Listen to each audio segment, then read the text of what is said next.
I've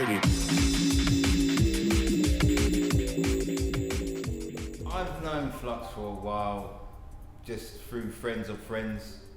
He never really meant it to, like, never, we're going to do this. We're just a bunch of mates that went out clubbing. Nobody set out to be a DJ. Everything was sort of like by accident. That's how it all started.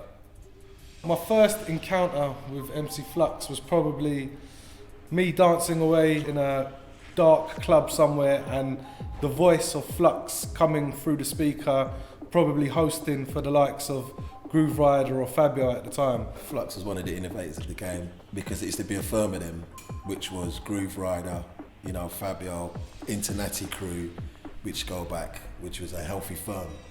You know, them guys started it. Flux was around with Stevie Hyper, GQ, and all those legends. You know, Flux was on that kind of level.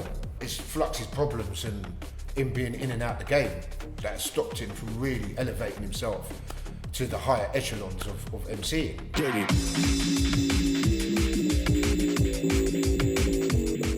When I actually realised what was actually going on, I was kind of taken back, you know, and shocked and surprised. It wasn't evident. A lot of people didn't see that he was actually suffering or going through a form of addiction. There was moments, even when we was on tour, where he just didn't seem right. He seemed very troubled to me. He didn't seem like the Flux that I knew. It doesn't fully make sense because I see Flux and he's actually just quite normal. Somebody gave me a call and said Flux was in hospital. I was like, what's he in hospital for? It was something to do with like heroin or some shit. I don't know what was going on. All you were fearful that he was okay and he was all right. You know, that he was still alive was the main thing.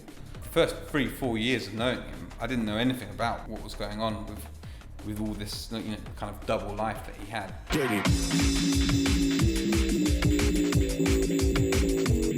Did it affect his career? Yeah, it did. You know, I just felt like within our industry, you know, it seems pretty big, but it's actually quite small.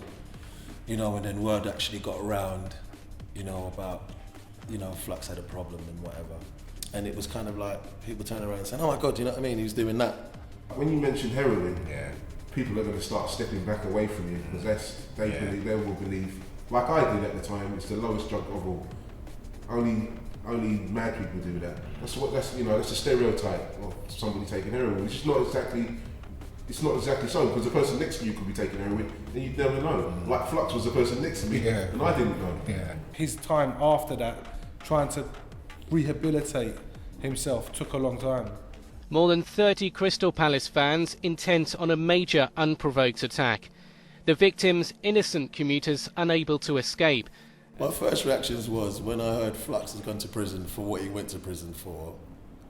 I was like, what a mug. And I knew about his football violence and all the kind of things that, you know, he's told me mad stories about. What I was surprised about is that Flux did get a warning about that. And I was just surprised that he'd go there again. You know, everything they'd gone through and, you know, just the whole mix-up of things, I was just like, it just doesn't make sense. When he went inside for the football incident, like that was the one. That's when the wake-up call, that was the change in Flux. Prison, if anybody's been to prison, and I only can say for myself, of course it changes you. Made me look at myself a lot more deeper. Where the letters got less, the visits got less, because people got responsibilities to do on the out. You check yourself. And prison puts a really hard-hitting edge to you. So yeah, it's a hard-hitting thing, mentally. The concept of writing the book more or less came about when he was in prison. He wrote me a letter if he was just sort of like in a bad place and just thought to himself how mad his life has been. I think it's a kind of point that hit it home to him that he mentioned about writing a book, and I thought, well, you've got the time. And during the letter I wrote to Peter and also the way I lived, I thought, if I'm going to do this, I'm going to have to be honest and completely honest. I respect him highly for that because some people would try and hide all of that, you know, that what they did, but he's not hiding it. He's not hiding at all. He's putting it out there for you to read. You know, this is me. This is what I went through. This is what I did. You know what I mean? This is my transition from my life from then, and now, you know what I mean, I'm at this part of my life now, and you know, I've come out the other side. When Flux first told me that he was writing a book, my first idea was like, he's a brave man. Because there's not many people within the drum and bass community that are brave enough to put their heart on their sleeve and tell them about the trials and tribulations they've been through. I'm doing myself now is, I'm doing a lot back, or trying to anyway. I do care support work, working with young vulnerable adults, and working with these young vulnerable adults, I can just sort of support them. As long as I can make that connection, which I do with some of them, even if I see 20 and I make one connection with one, I'm doing something.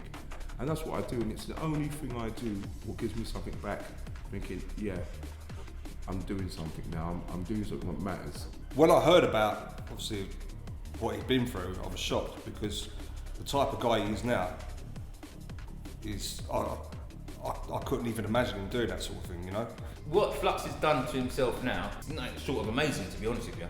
Because to come back from that brink, like I said, I see him at the lowest low, and it wasn't pretty. And a lot of people don't get out of that. Even if they do give it up, they never really come back. But what Flux has done now, he's back on track. After everything that's happened to Flux, and his whole mindset, his demeanour and everything about him, he's a complete different dude. And he just seems in so much more of a happier place. And for me, I'm really happy for him. It was coming from like being honest to yourself, and you don't have to be these things, just be yourself. That's what made who you were. People will take a shine to be yourself. I think I lost that, and that made me just the person I am now, because I'm myself. And for people watching this, please support us. Everything's in there, and it's 100% honesty.